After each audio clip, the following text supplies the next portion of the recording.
On va s'intéresser aujourd'hui à la résolution d'équations et d'inéquations faisant intervenir des racines carrées. Donc la première chose qu'il faut voir lorsqu'on veut résoudre ce genre d'équations et d'inéquations, c'est la représentation graphique de la fonction racine carrée. On peut remarquer qu'elle n'existe que sur des valeurs de x positives. C'est-à-dire que l'intervalle qui va nous intéresser va être l'intervalle 0 plus l'infini. C'est ce qu'on appelle l'ensemble de définitions de la fonction racine carrée de x. Première étape, je veux trouver les x pour lesquels racine carrée de x est égale à 2. 2 est donc l'image de x par la fonction racine carrée de x. Je me place donc à 2 sur l'axe des ordonnées et je regarde s'il existe un antécédent. Je peux voir qu'un antécédent va avoir la particularité de donner la valeur 2 quand on applique la fonction racine carrée.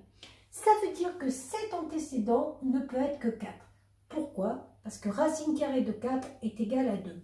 La valeur du x se trouve donc facilement en disant que x s'écrit sous la forme 2 au carré, c'est-à-dire 4.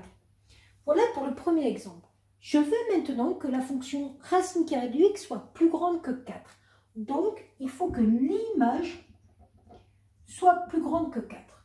Je vais donc placer 4 sur l'axe des ordonnées et j'ai donc 16 ici. Pourquoi? Parce que racine carrée de 16 doit donner 4. Je veux la partie de la courbe qui est au-dessus. Au-dessus, c'est donc cette partie-là. Et moi, je n'oublie pas que je cherche les x.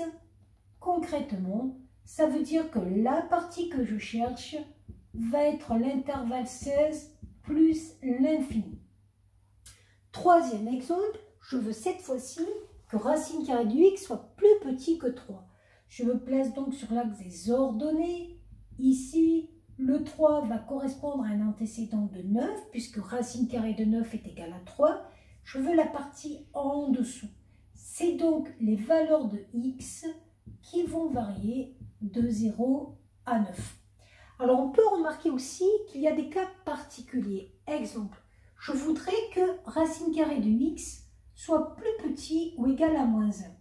Or, si on regarde bien, racine carrée de x sera toujours positive. Ça veut dire que cette inéquation ne peut pas trouver de solution.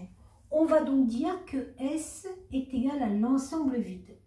Et si j'avais demandé à quel moment racine de x est supérieure ou égale à moins 1, je me rends compte que comme racine carrée de x est toujours positif, c'est donc toujours supérieur ou égal à moins 1. Et cette fois-ci, c'est toutes les valeurs de x qui marchent. Toutes les valeurs de x, ça va donc aller de moins l'infini à plus l'infini. Voilà.